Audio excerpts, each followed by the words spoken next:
Hello, hello, everyone. Welcome to the Hot as Fuck podcast.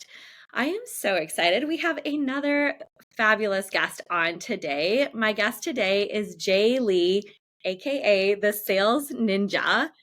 And let me just tell you the quick 2-second version about Jay. So, not only is Jay fabulously married with three amazing kids and a little puppy, but he's a former introvert and pastor who struggled with confidence, paralyzed with imposter syndrome, turned seven-figure sales ninja, helping people with dramatic differences in their results in their sales. So we're going to get into all of that. Jay, thank you so much for being here on the show today. Thank you for having me, Samantha. Looking forward to our conversation today. Amazing. Okay, let's dive right in. I always like to start with your story. So this is, I feel like, so different from like where you originally started. It sounds like this kind of small, introvert that take us back to the beginning of like where you would say, like, who was Jay before he became this big seven-figure sales ninja? Like, what was the before look like, this introvert time? Yeah. Yeah, so growing up in Toronto, Canada, from an immigrant family, Korean Canadian family, my parents immigrated and didn't know the language, didn't um, have a proper education here because when they had degrees and were working in the respective fields of expertise, my mom was a nurse for 43 years. My dad was a dairy scientist and an entrepreneur. When they came to Toronto, they had to go back to school because their degrees didn't mean anything here in Canada. So imagine going to a foreign country with very little to no money, not knowing the language, not having friends or family, and going back to school. The second language here in Canada is French. And when I take, even the French language course, I'm having a hard time. I can't even imagine everything being in a different language and how difficult and challenging that must have been.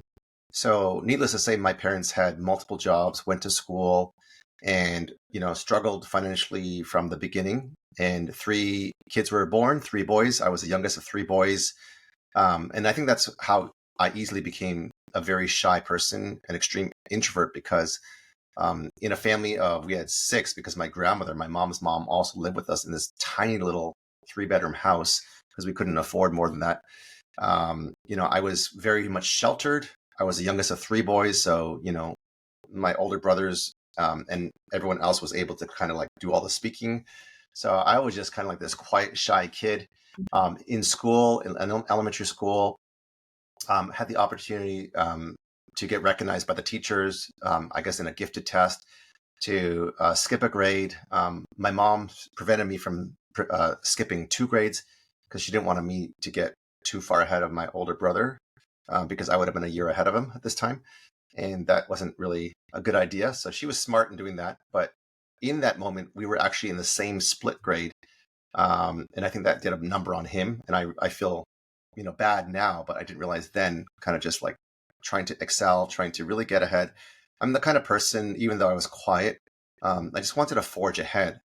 In StrengthsFinders by Tom Rath, my greatest primary strength is a futurist, which is the ability to see 30,000 feet from the air and having a vision, having a leadership, and reverse engineering that by providing a blueprint or a path, which kind of works well with scaling through sales.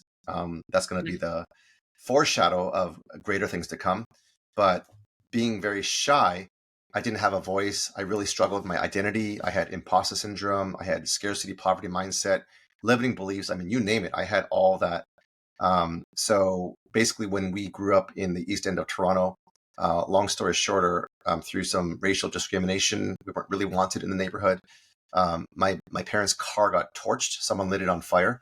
And instead of renovating the home that we were going to renovate, my parents decided to move to safety and move to a different place in Toronto. And that was kind of our upbringing. Was like, it was tough. We didn't have a lot of money. We didn't wear designer clothes, at least not in the beginning. And then my parents worked really hard so that we can wear better clothes, we can fit in. And so there was really no handouts. You had to work hard. And the Asian, performance-driven mentality is very true. And the joke or stereotype of, Asians being good at math, it's because they never got an easy, food on the platter, because we had to work really, really hard to even fit in. My parents said, you need to work 10 times harder just to fit in, not even Mm, to do well. And so, because them in their own story, to try to fit into society and culture, they had to work 10 times harder just to learn the language and go to school and get a job. So that's kind of like the upbringing in the very beginning.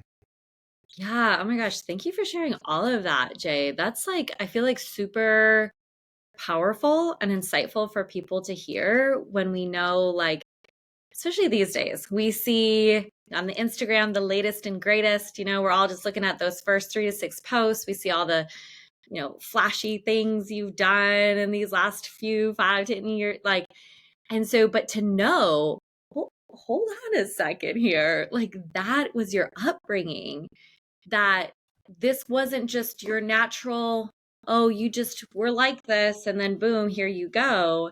So Not take at all. us then, okay, so that's like up, that's how you grew up. So we have this really clear picture of like, you've had to work at this. So tell us, take us into maybe that first step of getting out of that then, like, I believe I read here you got into banking. So take us to that first, like, what was the first to get you out of that and start to create who Yeah. you are today? Yeah. Great question, Samantha. So in my grade four class, one traumatizing story was my teacher wouldn't let me go to the washroom. And as you know, I was a straight A student, and was a kind of kid that really didn't speak much. And when I did, or if I did, it meant because I really needed to do something or it was quite urgent. And I had to go to the washroom pretty badly. And she wouldn't let me go to the washroom because she said I need to wait till recess. And this was at a time when I already asked, that I was like already waiting, already holding. And then Mm, the second time I asked, because I was like, there's going to be an accident here if I don't get to the washroom. And she like reamed me out. She just screamed at me saying like, listen, I already told you the first time. Do I need to tell you again and again? Wait till the recess bell goes off. It's only 15 minutes. And 15 minutes seemed like an eternity to me because I had already held it and had to go pretty badly. And I remember walking to the back of the classroom, and there was those rickety rackety, bookshelves, the metal ones, the wire ones. And it was like, and I'm looking at these books and I'm looking outside. It was like a snowy, wintry day. And that's where I wanted to be. I wanted to escape because I was trapped in this cellar or this place where, someone wouldn't even let me go relieve myself with my own human, biological desires. And I remember knowing that I couldn't make it. Like that sense of failure, the sense of hopelessness, the sense of desperation was just, and I knew that there's nothing I could do against my will to change the outcome of the situation. And it was the most terrifying feeling because, when you're 8, 9 years old and you pee your pants, it's like the worst feeling because you're not like a kid, you're not a toddler, you're not still in, diapers, getting diaper like toilet trained. It's like you're a grown kid. I mean, you should be able to control yourself. And I remember that day forward was the day that I said, I will never let anyone tell me what I can and cannot do. There was such a mm, rage and anger. And then what birthed in me was this competitive spirit, was like, I'm going to show everyone, I'm going to show the world that I'm the mhm, best. And when you overlook me, because I was so quiet on sports teams, on music, and just anything, people overlooked me. When you get a team captain on both sides, and they pick the different players that are loud and boisterous and leaders, and when I got picked last because I was quiet and nobody was able to know what my abilities were, I made them pay for it after when they didn't pick mm, me because I said, "You have no idea what I can do." And so mm, it was also an unhealthy part that was a dark part, which is like competitive to the point of it's like almost life and death. Like yeah, meaning like because of the trauma and all yeah, the fear and insecurity, it's like I can not only be better, but I can be better than you. And there's like this arrogant, egotistical side of it that was very unhealthy that I had to really heal from for like 15 years or more. And fast mhm, forward into uh, graduating in high school, the encounter that transformed me was a faith encounter. I went to a student conference in Long Island, New York, and I met mm, God there. And God basically transformed me from being a former shy, extreme introvert to a radical extrovert and a reluctant evangelist, which is someone who shares the love of God and helps people to profess faith in God. And so I had my first um, occupation or profession where my friend took 50 resumes and went to a job fair. And I said, the only job that I don't want you to apply to is the bank. And he said, why? I'm like, well, because, when you look at bankers, they're in pinstripe suits. They're kind of rigid. They're kind of like, straight jacket. They're kind of like all proper. And I'm not that kind of person. And then the only job interview that I got after I graduated from university was a banking job. Right. And I'm like, how the heck did this happen? And then I went to my friend. He said, I just did this with your resume. And he just like tossed them to every, recruiter. And that's the only company that actually got me into an interview. And 5 interviews later, they hired me. And the funny thing was this, they said, do you know MS Visio? And I'm like, MS Visio. And I thought, I've had people that I know that have lied in interviews. I'm not sure I would recommend that, but they got jobs because they lied of things that they didn't know how to do, like skills, software, etc. So I had 2 options. Well, number 1, I could fudge it and lie and try to get the job. Or number 2, I can be honest and lose the job. Mhm. So I thought, man, I better learn how to be above reproach and have integrity early on, because if I don't, I think I'm going to be a criminal or a crook or a mafia lord, because I was a competitive leader. I was the kind of person that was, taking charge of stuff. And if I went the wrong route, I think I could have been like a drug lord or, someone who just really took advantage of people in a bad way. So I said, let me flip the script and let me tell the truth and say, I have no idea what that is, who that is. And they told me it was Microsoft Visio, which is a flowchart diagram software. And they said, you need to have this as a compulsory, mandatory skill to get this job. I said, well, I'm sorry, I don't know that software. And I'm being completely honest. And they shortlisted me with 3 different people. And they said, well, these other 2 people know this program and you don't. So don't call us, we'll call you. But I said, before you let me go, and this is the objection handling for Sales Ninja, before you let me go, I can promise you this. I can probably outwork anyone in the room. And once I learn it and master it, I can probably do it better than you think or imagine. And I can promise you that I will work very hard and commit to relentlessly making sure that the job gets done. And that's what I said as a, my last words before I lost the job. And long story shorter, I went into, they said, we'll call you Monday if you get the job. And Monday came, they didn't call. And I was sitting by the, back in the time that we had landlines, I was sitting by the landline, the phone. And my mom was like, would you go out and cut the grass? Would you go, like, it was like a, summer day. And she's like, go and cut the grass, go do something, stop waiting by the phone. I'm like, if I miss the phone call, I could miss my opportunity for this job. And she said, if they really wanted you, they'll call you back. I'm like, oh, I never thought of it that way. Mhm. And so they didn't call me. So by Wednesday, I knew I didn't get the job. And then I was having lunch with my friend. And during the lunchtime, I said to him, I'm going to let go of this job and let God take over and let faith and his will kind of dictate what happens in my life. And it was at that time I let go and I said that statement to my friend, who actually became my best man. I got a phone call and said, this is the bank and this is the HR recruiter.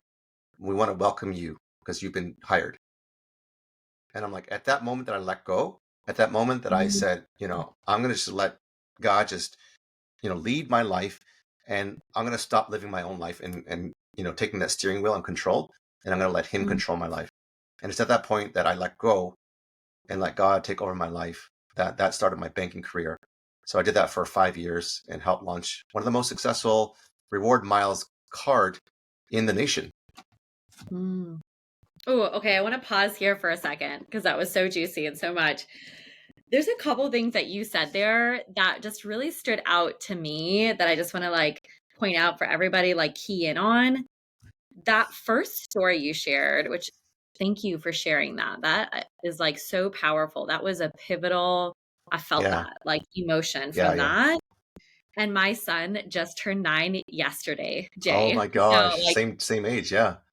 that Happy like birthday. Yeah. really, oh, like Ooh, it Yeah. like almost makes me like bring up tears right now because like if that happened to my son, I would like I Mm, know how he would feel and I know like yeah.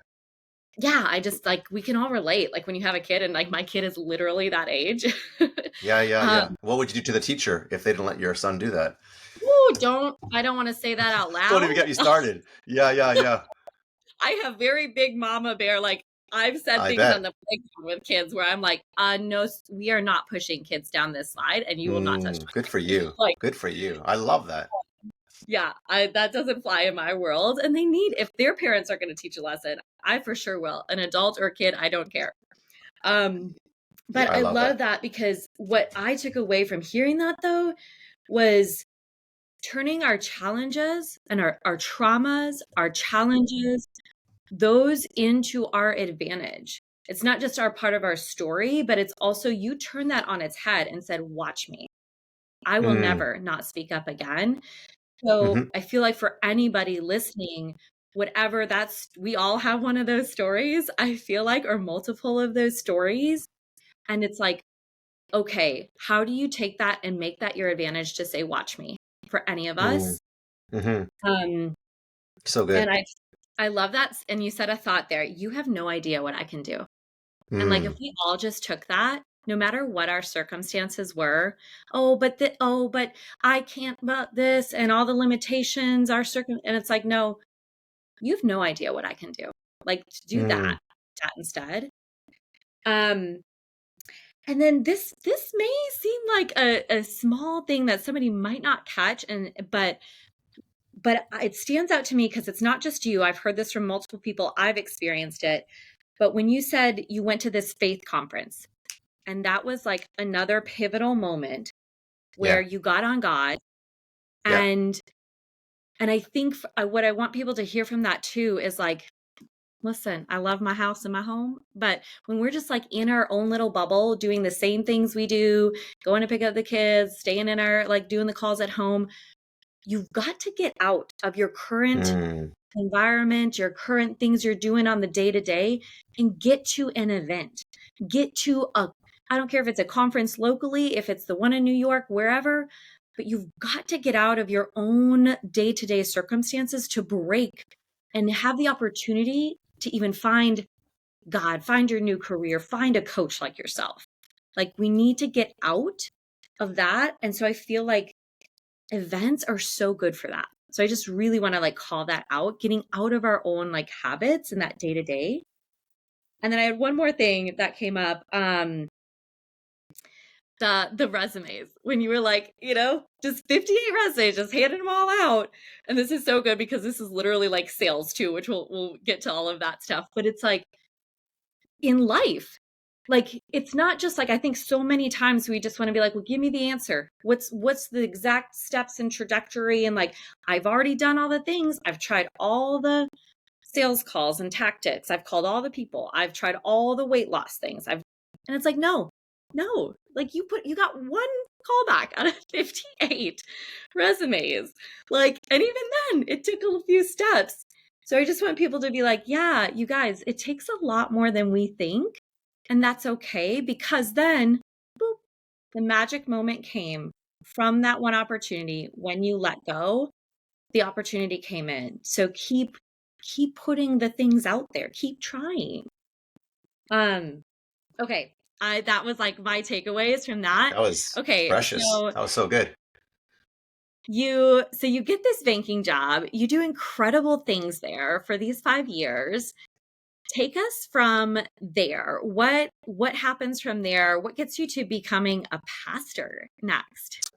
Yeah, so after, training 1,300 branches, actually, 70,000 employees, and becoming the SME, the subject matter expert, I ended up doing over 2,500 process flows. So when you see me drawing diagrams and mind maps, that's because I've done over 25,000 of them, or sorry, 2,500 of them. Um, and then when I was in it was called the Gold Tower because it's literally gold plated in the downtown Toronto Financial District, largest bank in all of Canada. I saw a cartoon caption from one of my colleagues in the cubicle. And I don't know, I think God speaks to me through cartoons. I don't like to read per se, but I like to have people read for me, which is why I love Audible books. And then if I'm going to read, I like pictures. I'm a visual learner. So that's why cartoons and comics were just my jam. And so I saw this cartoon caption and it was twofold. One was like the year, I don't know, 2750 AD. And it was archaeologists mining ruins, right? So they were like with this pickaxe and they were just breaking at this, rubble. And on the second caption, under the rubble, they showed a cubicle. And here I was watching this cartoon in front of a cubicle with 70,000 employees.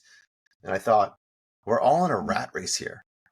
And Mm, even though I really liked my job, even though I was, growing and ascending, climbing up the corporate ladder, making good money, getting recognized, benefits were amazing. My parents absolutely loved the trajectory that was happening in my life because their sacrifice became their dream and I was living it because they worked so hard so that their children could have a better life.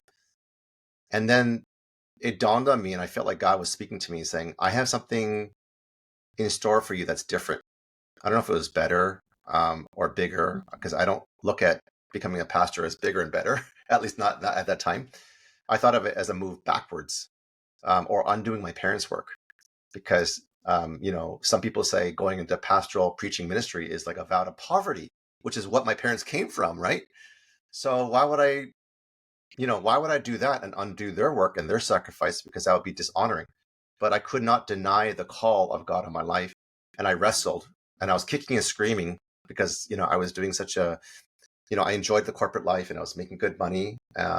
And so when I told my parents, we're in my mom's brand new black Volvo. Okay. So now after 25 years, they've made it. They're successful. They own this big house, 5 bedrooms, Scarlett O'Hara staircase. My dad's driving a Mercedes. My mom's driving a brand new Volvo. And we're going to my grandmother. Remember my mom's mom who lived with us? She passed away in 2002, a long time ago. But then we were going to the graveyard site and it seemed like a Korean drama if you've ever watched it. It's like slow motion. It was raining. We were in this brand mm, new car and you could hear the music playing in the background, some sad music. And I broke the news to my mom saying, Mom, I feel like God's calling me to become a pastor and a preacher and to go into full-time ministry.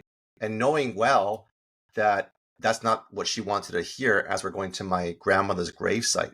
Like, talk about deathly news. yeah. And as you can imagine, that did not go over well at all. And Mm, it was almost like the rain on the car window was like tears coming from mm, my mom. Like, that's yeah. heartbreaking to hear, son. That's not what I Mm, ever imagined or wanted for my son. mm, And basically, not blessing that decision, not feeling that that was the right decision. And I said, as much as I love you and honor you, I feel that this call of God on my life is the right move for me, and I need to be obedient to it. So against all odds, against my parents' wishes, and they're kind of like, well, then we're gonna kind of cut you off. Like we can't support you, can't bless you, we don't agree with you. So I don't know. It was as close to disowning as you can get. And that in Asian theology, the shame and honor theology is the greatest pinnacle of losing that kind of connection. And so I just I was just struggling. And then I think 3 to 5 years later, as I was pastoring, because I did it for 10 years, my dad took mhm. me into the kitchen. Okay. And usually when your parents call you, especially Asian parents, you're either going to get spanked or you're going to get in trouble. Right? But I'm a grown man now, right? I'm in my mid 20s. And he calls me into the kitchen and he doesn't ever do that. So I'm like, oh man, I'm in big trouble now. And then he sat me down. There was no one else there. And I look just like my dad, except he's got white hair, right? So it looked like we are looking at each Mm, other. And it's almost like time stood still. And age was not a factor because we were talking at a level ground.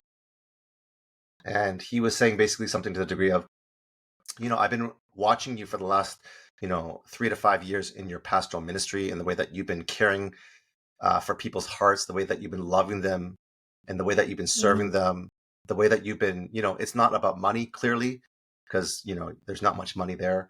And he said, I never wanted you to go into pastoral ministry or preach because I wanted to protect you from, living a life of poverty or struggling financially, which is what mm, mom and dad we faced for most of our life. Because my dad was one of 12 children, my mom was one of three, and she lost both her siblings. So they were both very poor, poverty poor. Yeah. So we wanted to stop you from going into pastoral ministry because we want to protect you from the financial struggles. But after seeing you, in your pastoring, preaching ministry and the way that you're impacting hundreds of lives, I want to say that, I made a big mistake in trying to stop you. Mm, And I want to ask for your forgiveness. And if mm, you think about Asian culture, especially like, the stoic, rigid, Asian mm. fathers, even if you Yeah. talk to any Asian person today, you would almost never hear a story of forgiveness ever for Mm, not only a lifetime, but for generations. So this is yeah. like history in the making. And I'm just like, what is going on? Like he's apologizing to me, saying that he made a mistake. And he said, not only that, Jay, God has given you such a special heart that is even beyond my own heart of your gifting and your Mm, ability to serve others in a way that not only I cannot do, but others cannot do. And you're in the right place. mm, And it was at that moment where, we reconciled and he forgave me and blessed me. Um, my churches and my ministry just exploded, exploded.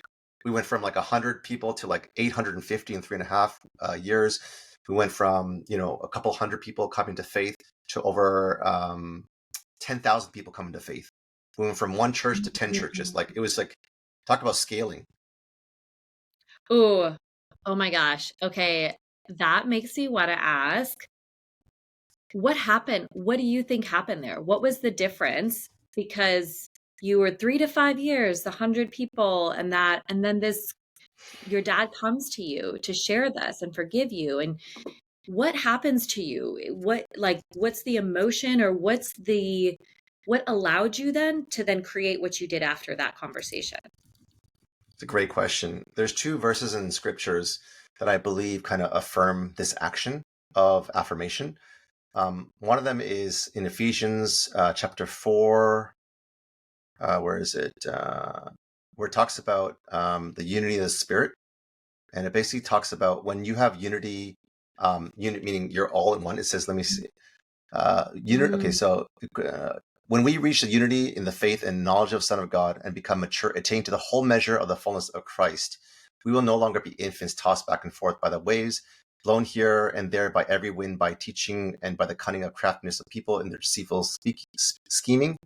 Instead, speaking the truth in love, we will grow to become in every respect the mature body of Him who is the head, that is Christ. From Him, the whole body, joined and held together by every supporting ligament, grows and builds mm, itself up in love as each part does its work. So basically, the idea of unity in the Christian faith, it commands a blessing. So everyone's doing their own part. And when my dad was able to forgive me and I was able to reconcile with him, it was almost like all those years of trauma, of abuse, of verbal, physical, force, if you will. Um, like decades of that, uh, hurt and harm was completely um, wiped away.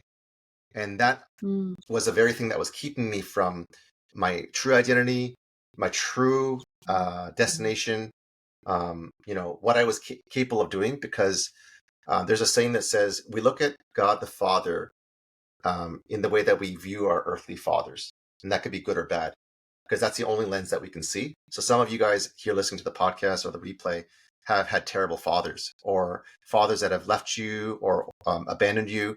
And so the way that we might view God is like, God is a God that is not present. God is a God who abandoned me, because that's the view or lens that we had with our earthly fathers. My dad was a pretty angry guy because, he had a very tough life. So I always thought that God was an angry God. And then when my dad mm, came to faith, I know that he was gentle and kind and very affectionate, mm, which is not what he was before. And I discovered God to be gentle, kind, and affectionate. And so the transformation of understanding that unity commands a blessing, and the last verse in Joshua 24:15b that says, as for me and my household, we will serve the Lord together. Meaning when the family unit comes together in unity, you can achieve anything. mm, And there's something powerful about being together. I mean, you think about team sports. Like I was just watching, I coach volleyball and soccer, and this mm, semester, because my daughter decided to do improv and drama instead, I watched the girls that I was coaching last year go very, very far. And yesterday, They won the first 2 games and by a landslide. The next 2 games they fell apart, right? And then the fifth game, which is the tiebreaker, they lost. And when I asked one of the assistant coaches what happened, she said the team doesn't have that unity. The team doesn't have that cohesiveness. Like they have individual Ooh, talent, they have individual skill, but together as a team yeah. unit, they don't have it. And I'm like, that's so true, right? In life. Mm. So Oh, that's okay. I love that. And I want to ask this to see what comes up for you from this, because there's much more beyond this first 3 to 5, beyond even being a pastor now, like that has come. And I really think, especially probably even with you coaching people in sales now and just coaching people in this way that you do now. Okay, so your dad came to you and said he's sorry, and you got that blessing that allowed you to make that transformation to have this unity. But what about for anybody who, the person doesn't come? They've passed away, the dad or mom or brothers, wherever the trauma, the outside circumstances that affected us to kind of keep us at that lower level, not in unity.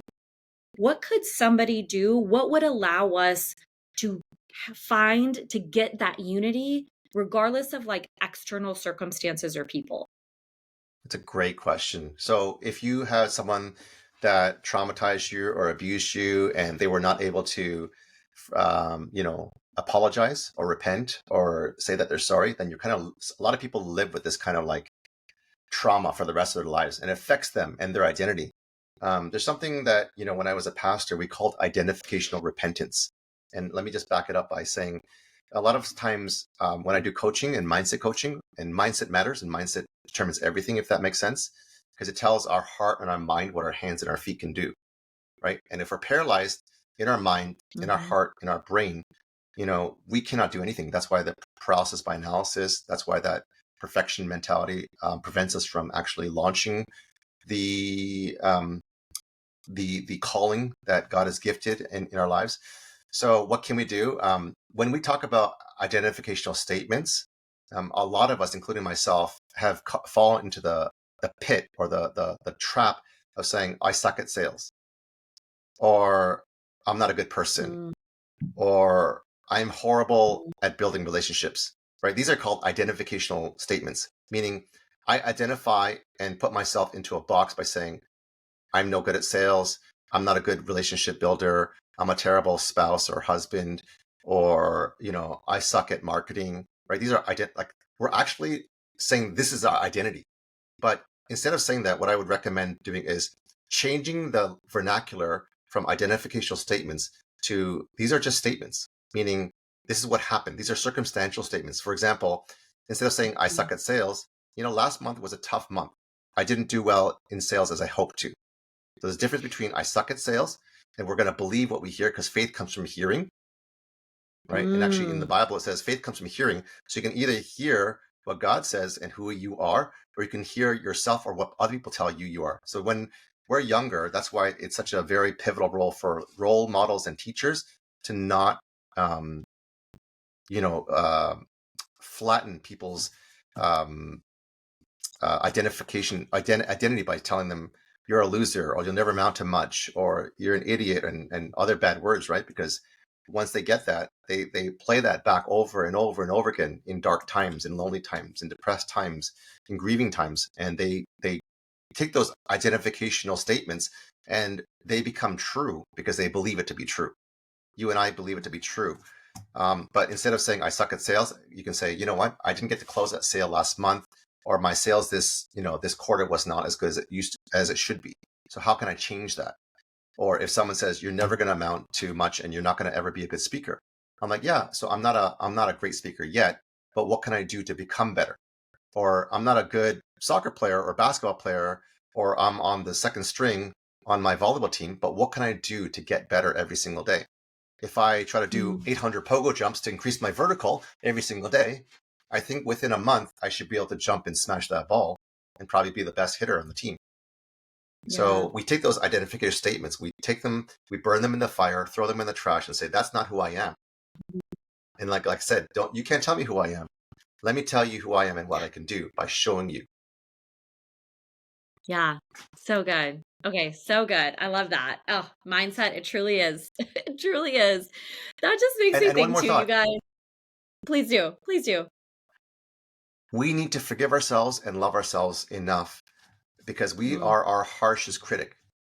I don't know about yeah. you, but like, on other people, I'm a lot easier and softer. But then when it comes to me, I'm like, oh, you idiot, Jay. Why couldn't you just get that? Or like, in sports, I'm like, oh, you had that. You were just like, you're such a doofus. Like you just sat like, two cement feet, like not even trying to go for that. What's your problem? Like, I'm so harsh on myself. And instead, like, if I look at the mirror, like, Yeah. there's very little possibility that I would say, man, I love you to myself, Yeah. or I love the way that you look. I'd be like, look at all those wrinkles, look at all this acne, look at all my look at all my blemishes. But you know what? We think so harshly of ourselves that we don't give ourselves enough grace to be able to, live in the flow state of how Mm. God has created us. So I think we need to love and forgive ourselves more. And when we can do that, we can change the world. Oh, amen. I love that you got in there. And I could not agree more. And I think, oh, it also gets me a little emotional thinking about it because I really like that to me, like, especially as I've been working with clients this week too. It's like, and I've been coached. That is the power of coaching because it's like I call them shit show thoughts. We will shit show thought all day over Yeah. ourselves on what we're not doing. And you get on the phone with your clients and they're like, well, I didn't do that great. I didn't do this, instead of like, and that's like 20% of actually what happened. They're focusing on that or on the negative instead of being like, oh my God, guess what? I did all of this. And it's like, we as coaches have to hear them and be like, excuse me, hold on a second. Your brain's looking at the shit show thoughts. Do you realize over here, if we just look over here, is all the fucking things you have done and how beautiful you are and all the things you're getting accomplished. And you're like, oh, and a coach just like, I always do this, like, just literally shifts your head and you're like, oh, they're both there. But what are you paying attention to and giving the love and the voice to and the attention to and the focus to? And Mm, it's so freaking powerful. So I just love that you said that because whether you have a coach or you don't, if you don't, Jay now too, but we need to start loving ourselves in that way. If you can't get the outside help right now, please God, start saying that to yourself. And I want to share this too, because just with you saying that, I don't know when I started doing this, Jay, but I feel like in the last 3 months, maybe 3 or 4 months. And now it's like it's a habit. Like I just do it even if I'm butt ass tired and I'm like ready to pass out. Literally before I close my eyes to fall asleep or while I'm getting ready for bed, I say to myself, I love you, Samantha. oh, I've been doing wow. it every night, the last 3 to 4 nights. Mm, I don't even know where it wow. came from. I didn't read it in a book. I didn't like find the 7 habits to do. Yeah. It came. I just So started doing beautiful. it. And it's like, Mm, I can't, I mean, the difference I feel like just subtly, subconsciously mm, that it's made. I mean, if you probably looked at my results the last 3 or 4 months, you would be like, oh, there's something different there too. But that could just be a simple thing. Is I just was like, I love you, Samantha. Because maybe that's we don't get beautiful. told that every day by our partners, our kids, or just the day to day. But we can all do that for ourselves. Oh, You okay. know, on a daily, we have 60,000 thoughts every single day, and 90% of them, or sorry, 80% of them are negative. So imagine of your 60,000 thoughts a day, 48,000 of them are negative. So we have an uphill battle. And Henry Ford said, whether you think you can or you think you can't, you're right. So we need to change our mindset and shift to saying, we have a positive mindset. We have a attitude of gratitude mindset. 150,000 people globally do not wake up because that's the global death rate. So the fact that you guys are here, the fact that we're in this room together, the fact that you and I are talking, the fact that people are listening, you guys have made it where 150,000 people have not. And of the 60,000 thoughts, 48,000 are being negative. We get an opportunity to not only live this life, which is a gift, but also to experience and to help encourage others to either succeed or fail by the words that we use. Mm, yeah. That was okay. Even on that one last little thing, that just came to me. And I feel like when we get the downloads, we share them, we get them out. And it was like for everybody, we could all just maybe when you listen to this podcast, you infuse and you go tell somebody in your life today, the day you listen to this, that, hey, I really appreciate the way you did this, or I really Hmm. love how you show up in this way. Or to your kids, you know what? I'm so proud of you, X, Y, whatever it is.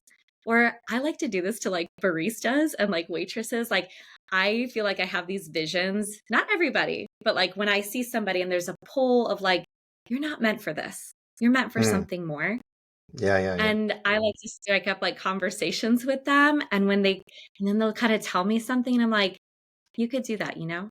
And I like to just give them that gift. I think that's such a gift. Like like different people give to us. Ooh, it's making my heart like I'm feeling the Hmm. like fire right now of like, that's such a gift to give to somebody of like, hey, it could be a stranger. It could be somebody in your home, but could you all do that today? Yeah. Oh, That's beautiful. um, yeah. Okay. I know we're like, ooh, I feel like we could probably talk for another 45 minutes, but I want to get some. Okay. So you ended up blowing up being a pastor. And so take us then. What happens from you're a pastor for 10 years, I believe, right? So Yeah, 10 years. what takes you from that to high ticket sales, essentially to what you've been doing now? Yeah, so I think what I've been getting better at in life is, and some people might call it laziness. I don't know I call it working smarter.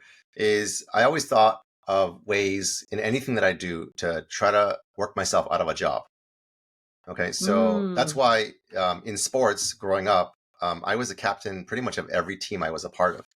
Right, and even not by choice. It's not like I elected myself or I wanted to be captain, but people saw the leader in me, and what I did really, really well growing up was just delegate. So, because I didn't want to do it. So, if I had someone that needed to bring, let's say, the refreshments, the water or the fruit or whatever, I designate either one of the team members or their parents, right? I would designate a co-captain or co-assistant, whatever, because if I'm sick or if I'm injured, I need someone. And we even had a coach. So I would delegate the coach to do certain things. I said, if you really want to maximize the time that we have, because we only have 2 hours for practice and you want to win the championships, we have these three guys who are a bunch of, boneheads. And if we don't get these guys sorted out, it's a lost cause because they're going to cause ruckus. And so he would work with those three boneheads, and I would mm, work with the defense people, and we would work on different things. And so that principle of working and delegating in pastoral preaching ministry was because the church was growing so quickly, and there was many of them, like 10 churches. I had to delegate leaders and trainers and musicians and people who are taking care of children and young adults and high school students and junior high and adults and seniors. So basically lead the leaders, train the trainers. My I call it discipleship path, which is really a delegation path, is threefold. It's pretty simple. I'm a judo master, right? Not only am I a sales ninja, I'm a judo master, right? So Samantha, the first way that I'm going to teach you how to do is I do, you watch. Okay. mm, Second time we do it, you do, I watch. The third mm, time, you're going to do it and I'm going to leave. That was mm, my training program. I do, you watch. So now you have an idea, you've seen it. You do, I watch, I give you some feedback. And then third time, you mm, do it and I'm gone. I'm like, you're good. And just equip, empower, release. And that was quick. And people would mm, fall, they would fail. And I'm like, that's okay. There's grace, right? There's mhm, correction. There's better ways of doing this. There's better ways to resolve conflict. And so when I was doing that in pastoral ministry and preaching, and the ministry and the people were growing, I was running out of support. We call it missionary support fundraising, because mm, my supervisor was saying that I was doing such a good job working myself out of a job that I didn't have a job. So I was like, oh, that sucks. I had zero intention of doing anything else. And I felt like God was calling me back into the workplace, into we call it mm, marketplace, and faith in the marketplace. And so after doing a newspaper route for a whopping $100 a month, I realized I could not support my wife and three kids and Sales Ninja Puppy in the city of Toronto, which is very expensive. So I decided to answer. It was like I think a Facebook ad, and it was some guy with a green Lamborghini, and obviously he's probably rich, he's successful, and I sent him a video message, and it wasn't like he was looking for Mm. workers or people, like he wasn't posting a job post, but I just messaged him on, I think, LinkedIn. I sent him a video message. This is many years ago where I don't think people knew how to do this, but I was desperate because I was running out of money. I said, listen, you're clearly successful, and I would love to be your right hand man to do everything that you hate doing, and I'll do it for free. So it was an Mm. irresistible offer. Like, let's say I came into your Mhm. business, Samantha, you're already growing, and all the stuff that you hate to do, which is like bookkeeping, client retention, onboarding, administration, systems, automation, email copy, sales copy, funnel building, all that stuff that maybe you hate doing. I'm like, I'll figure out how to do that, and I'll do it for you for free because I want to learn what you do and how you do it. So I did that for 3 months, and really learned a ton because it's more caught than taught. Mm. It's more than courses or videos or lead magnets or emails or YouTube videos, which are all good. But better than all those things is the in-person experiential um, life experience, human to human, heart to heart. So I learned, how he thought. I learned how he sold. I learned how he operated, and that company scaled from 0 to 16 million in 29 months. And he put me on the phone. And long story shorter, I said, I think the offer that we're having here could be worth a lot more. So I think Mm. there was like a couple $1,000, coaching program that he had. And I said, I think it could be worth about $50,000. This is like 6 years ago, 2019. He's like, you've been here for like 10 days. You're a pastor. You don't know anything. I'm like, I don't know anything. You're right. I have no idea. But I do know one thing. I do know that there's more value in what you're offering than what you think. Mm. And he's like, you know what? Mm. I'm going to throw a paid ad onto your calendar. I want you to slap together a slide deck or a pitch deck. And I want you to try to sell this so-called $50,000 offer that you think that you know better than I do. And I'm going to basically like laugh in your face when you fall flat and said, I told you so. So I got on a call with, a co-founder, CEO, and a CFO, which is the hardest sale to have with a very super high ticket offer back then, because you're not having to convince one person, not two people, but three people at the same time, which is like, Mm. it's like almost impossible. And after assessing their needs, going through what I call now the PPDD framework, which is pain, problem, desires, and dreams. And the better I can move you from pain to desires and dreams, the more that you have congruency to the confidence that we can actually solve the problem to the gap that you're facing. So I put this slide deck together. I was showing case studies. I showed results. I said, I think we can do this for you, ABC, and help solve this problem, XYZ. And it's going to cost you $50,000. Right? I made Mhm. $100 doing a newspaper route. How the heck could I say $50,000 when I didn't even know what that, and that's US dollars, right? And Mhm. they said, well, we can't put that on a credit card. Do you guys do a wire transfer? And I started choking. Like I was like, you for real, guys? I was just like joking around, right? And then I had to go in the Slack channel and I said, give me all your banking information, your Swift card, your Swift code, your ABA, your the transit number, your bank institution. He's like, are you robbing me? I'm like, just be quiet. Just give me all your information. And then I got all their information, and then boom, I got a wire transfer for 50 grand. And then, was closing out anywhere from 80 to $150,000 a month in my first high ticket Okay. closing position. Oh my gosh. Okay, I love this. And you said this was about 6 years ago. Is that right? 2019. Yeah, 6 years Yeah. ago. Okay.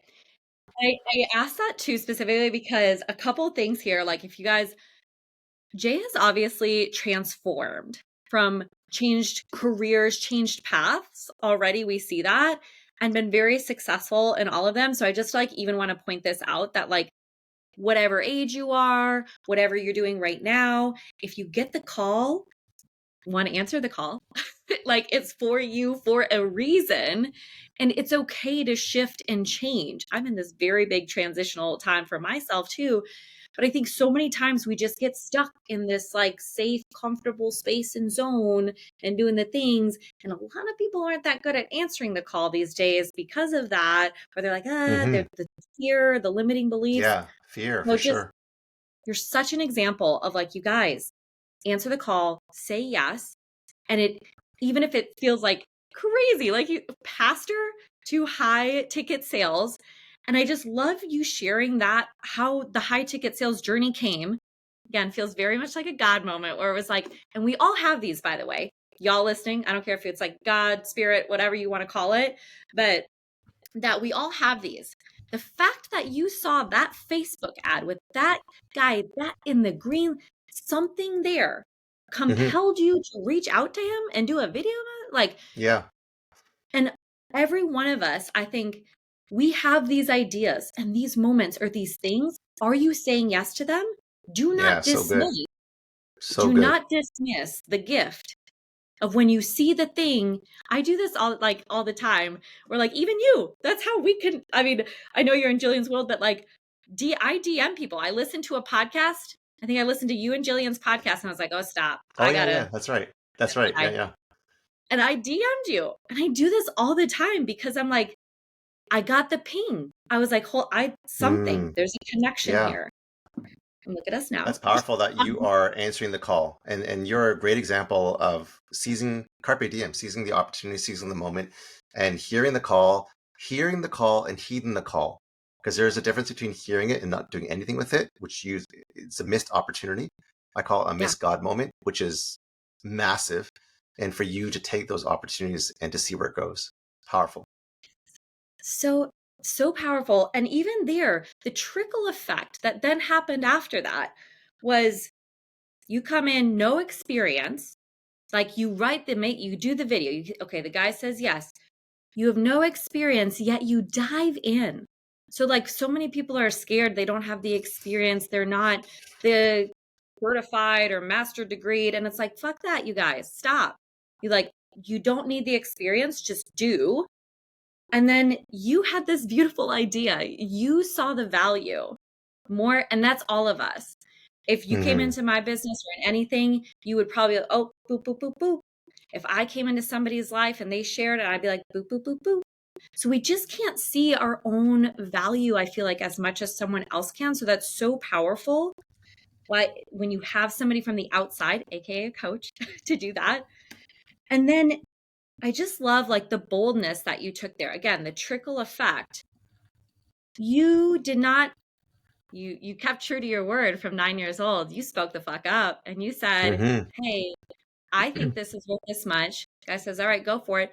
You spoke up and made the meeting and did the thing and literally got the words out of your mouth.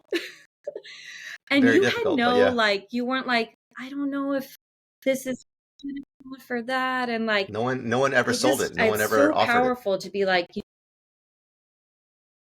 no, you went for it like blindly. And I think Yep. that when I think of the greats, Sarah Blakely and Spanx had no business experience. Yeah, You know, yeah, like yeah. all of the greats, it wasn't like Jessie Itzley or even her husband, like creating the marquee jets. Nobody had all this experience. They just fucking dove in and figured it out. And that's what you did. Yeah. Yep. Absolutely. Yeah. Okay. Okay. So tell us now then, Jay. So that's how you initially got started. And then when did you create your company after, how long did you, kind of progress from that to creating your own company and doing what you do now with Sales Yeah, Ninja? so I think people were asking me to either close for them. So I was closing like six figures a month, anywhere from 100 to $350,000 a month. I actually closed $1 million in 12 weeks and 111,000 in 11 days. So after people were telling me like, wow, that's unheard of. I had nowhere to compare to. So I'm like, I don't know what that's good. I'm just, how do I close $1 million a month is what I was thinking. I'm far off the mark. I'm only at 350,000, right? So I always Mm. think, shoot for the moon and you'll get the stars, if that's how they say it, right? Like always have a Mhm. high, lofty goal. But one of the lessons I'm learning in life is it doesn't matter what goal as lofty as you have it, even if you're swinging for the fences, which I always do and I recommend. And Alex Hormozy says, I didn't even know that he said this until I read it after, because I swung for the fences 6 years ago every single time. And then his book on $100 million offers in the first chapter says, you always swing for the fences because in baseball, you can get 4 runs on a grand Mm, slam, but in business, you can literally change and transform, 1, 2, 3 generations, which is your generation, your children's generation, and your grandchildren's generation if you do it properly.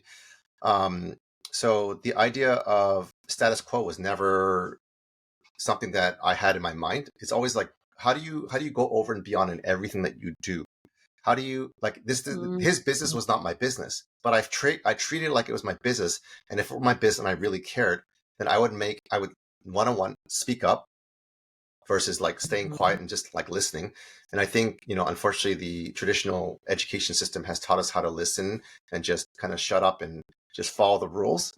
And what I've learned in entrepreneurship is, innovation and creation comes from speaking up and going against all odds and going even against what people say, even the gurus, right? For me, I try to mm, stay agnostic to preference and agnostic to what people have said, but I only listen to either what works and I test to find out myself whether or not this truly does work, even though the guru said it does or does not. And then let me find out for myself and I'll learn from failing and falling. But I always try to have a position and advantage point of failing and falling forward so that I don't make that same mistake again.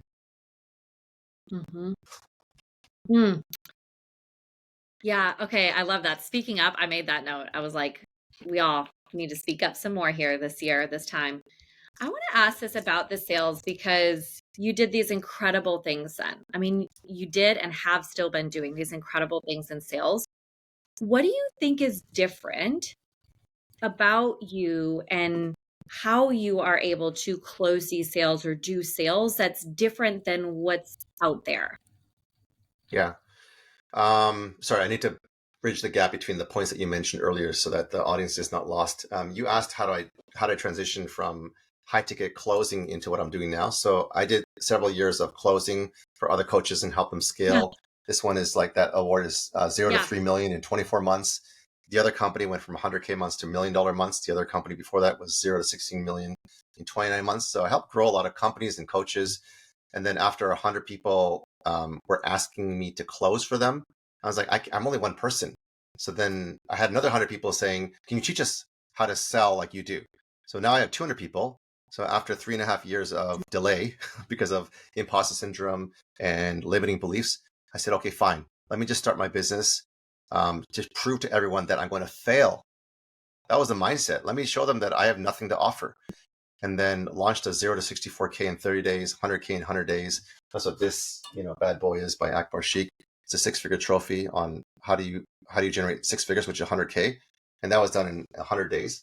When I told my dad that, he didn't believe me for a year. He's like, are you doing something illegal? Right? Because can you imagine me telling my dad, like his church friends, they're having coffee. Oh, what does your daughter do? Oh, she's a dentist, or he's a lawyer, or he's a doctor. And my dad saying, oh, my son, sales ninja. Like, sales ninja? He's wearing tights and a robe and a cape and running around like an idiot. Like, but to be able to do 100K in 100 days is more than what a lot of professionals make, right? As you can imagine. He didn't believe me for a year because he didn't understand what I did. So, what I do differently after having launched my business and I think over 500 coaches that I helped with $30 million in revenue in 3 years is detach myself from the sale. If you take something pragmatic and practical, a lot of people attach themselves to the sale, which means people are a means to an end. And I'm going to quote unquote close you, meaning you're an Mm, object of desire so that I can get money out of your wallet or a credit card. What I do is, as a pastor, I try to have a position of service and of leadership. Let me help you make the best decision that you're going to make that's going to benefit you. If this is not a mm, good fit, and I actually talked to a client of mine yesterday, and I declined her 4 times. I said 4 times the reason why you should not join this program is because you don't have any knowledge on technology, you don't have an active social media account, you don't even know what Canva is, and you don't know how to control Zoom, right? And she's 72 years old. I declined her 4 times. She finally joined, and I said to her, if you're paying me, I warned you not to join the program. And if you do get any results, it's probably going to take you a long time, if at all any. But since I already warned you and you want to throw money at me, that's your prerogative. And I helped her create an offer that she was not able to monetize in over 41 years, right? And she closed 90% of her last 10 calls and made over 15K. Amazing. Oh my gosh, so good. Okay, so service, it comes, and that's like, I was also wondering, I feel like your pastor experience, just like all of us, our background experience, whatever it is, so flows into where we are today. And I really like had a feeling like there's so much of that that just led you to be this leader in sales and do it Yeah. differently than what we think Yeah. of. So I love that you called that out. Okay, I know we're coming up on time here, Jay. So I, I have one more question We and should then do I'm a gonna leave part it open two. for you. Okay, yeah, we definitely should. Do you have like 5 more minutes just to I finish up do. here? Absolutely. Absolutely. Yeah. Okay. So I want to ask like one more question to end this part one is you've been in this sales world and sales world including your pastorship and all of your past experiences here. And I know, I'm sure you know this, or it's like out there where like sales for a lot of people, I'm with you. I feel like it's such service. I love it. It's in service. But so many people, sales kind of has this yucky, kind of bad, weird connotation with it or about money, and people have weird things about money. And so I just feel like you're such an example of like what's possible from such a place of service and leadership. What what do you think? I would like love to hear kind of your mission on like why should we all actually care about sales and why is it in service truly whether we have a business or we're working for somebody like how can sales basically elevate all of us and especially if we have a business how can we use sales and make it this like oh, that's the thing I need to do and love instead of putting it like, oh, good. That's a great question. Wow. That's another masterclass in itself. So to answer your question on the stereotype of sales, we think about the used car salesperson, the sleazy one. We think about the electronic store and the retail store clothing commission salesperson that tries to get you to try and buy everything so that they can hit their commission and quotas. We hear people who are like just breathing down our necks and like you got everything you need and just like you just get off my back, like I'm just trying to look right. So this connotation of sales is this dirty, icky, ugly, aggressive thing. And even like when I was doing sales call reviews, because I scale a bunch of companies in insurance, in financials, in call centers, in digital marketing agencies, and network marketing, I was jumping into a breakout room with one of the guys who was, I think he was like 20, 25 years in network marketing, very, very successful. And he was role playing with another one of my students. And basically he was like, so you got on the call because you felt like this was the right time for you.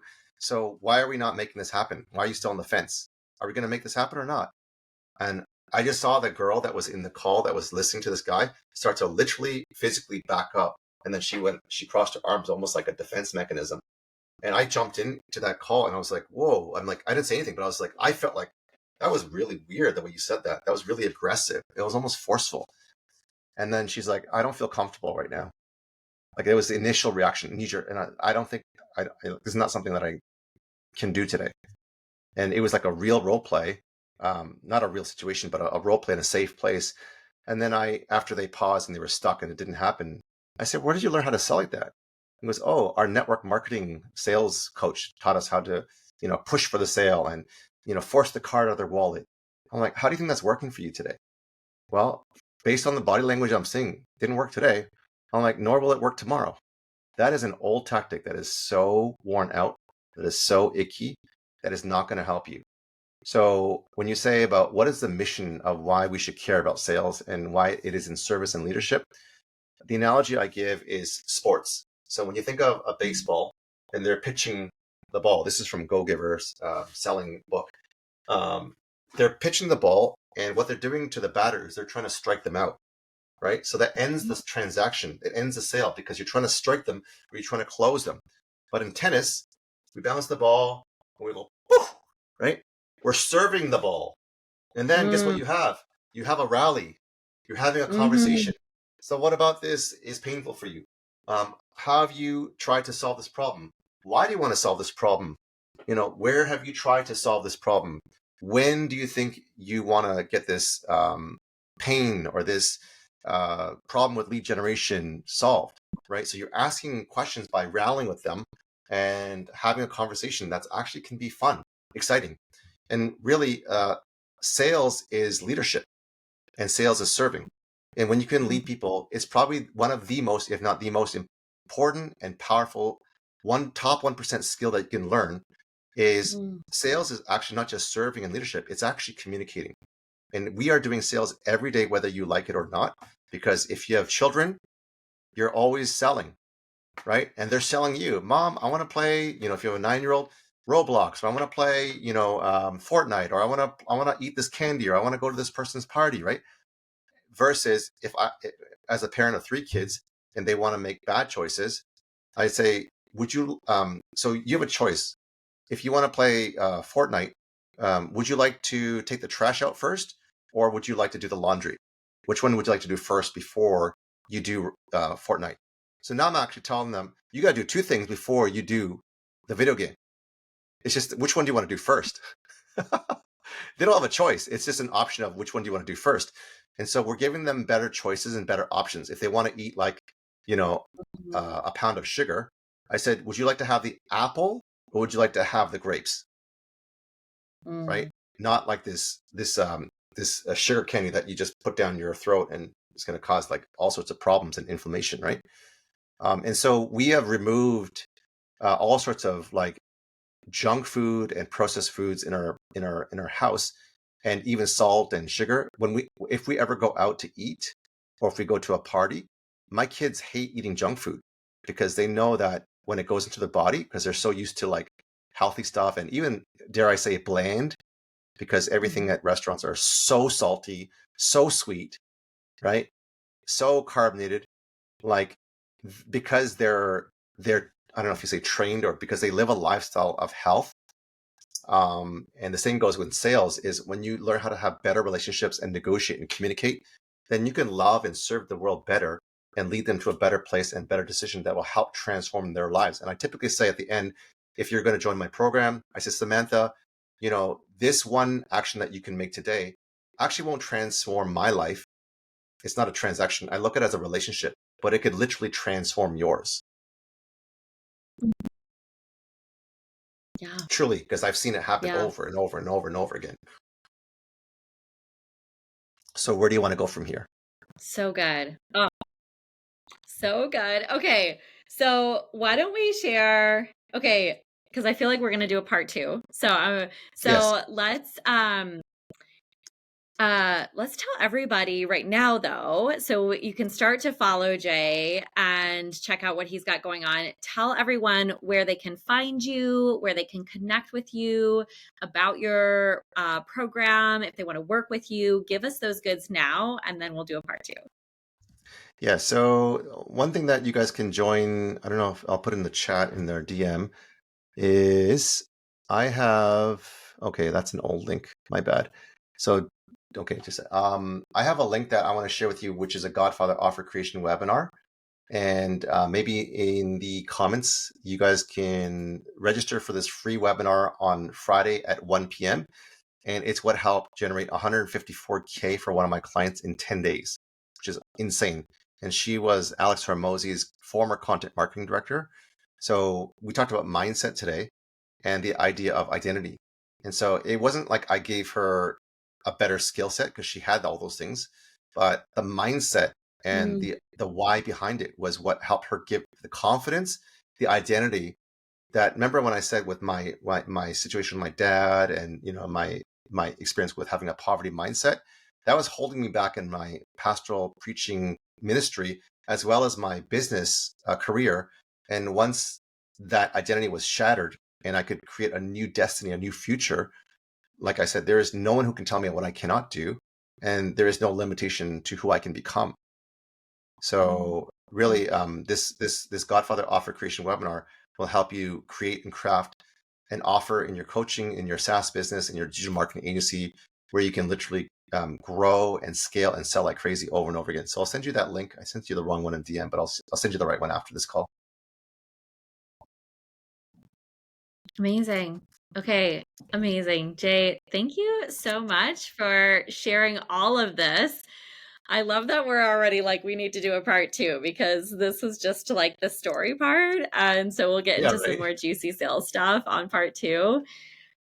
Yeah, thank you, Jay, so much for being here and taking all the time. And I can't wait for everyone to connect with you. Thanks for having me, and you're a great host with lots of amazing questions. Thank you, Jay.